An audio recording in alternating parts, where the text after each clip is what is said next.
این تخم حجمال همین قدر کلان این تخم مرغابی نه تخم همین مرغ است برند دههای سیاد ناحیه بلوم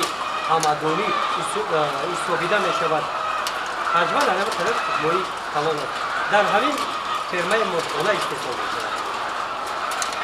این فرمای مرغپروری جمعیت داروی مسئولیتش محدود مرغ سیاد واقع در دهات بنام توردیوف دههای سیاد ناحیه بنام میر سید علی همدانی می باشد اینجا یگان لحظه استحصال تخم این محصولات سرغذایی استعمالی قد نمی گردد کارگران فرما با جمع‌آوری تخم مشغول بوده همه روز همین توسعه کار هستند با جمع‌آوری تخم در یک وقت کارگران وضع سالمی پرنده ها را نظارت میبرند مرغ ها را سری وقت با خوراک‌های سرغذا وابسته به طلبات و خواهش پرنده ها تامین می نمایند یک روز غذای پرنده ها 6 تن آب و 1 تن و 600 کیلوگرم دیگر موادهای سرغذا می باشند تامین سری وقتی غذا برای پرنده پروران امکان داده است که هم از جهت صفت محصولات و هم از جهت فراوانی آن موفق گردند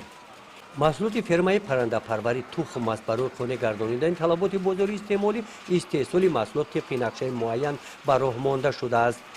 2018 هم ساختمانش آغاز کرده شده است و سال 2020 فعالیتش شروع شده است فرما اصلا از سال اولی که به کار شروع کرد از مقدار 6,500 دانه سر مرغ آورده شده است و امروز که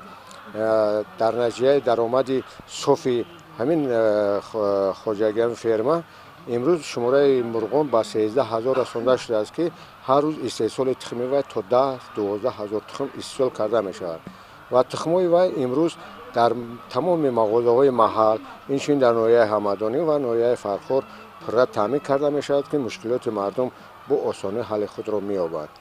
و امروز صاحب کار فیض احمد آدینیف نیت دارد که تا سال 2024-25 شماره مرغان این خواجگی را به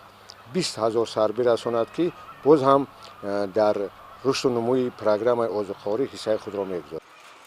تخم جمعیت دارای مسئولیتش محدود مرغ سیاد امروز همچون برند در ساحه صنعت ناحیه به نام میر سید علی همدانی را معرفی می نماید. گزارش خواجه نظریف خدای نظر ظهروف از ناحیه به نام میر سید علی همدانی برای برنامه اطلاعاتی نوید.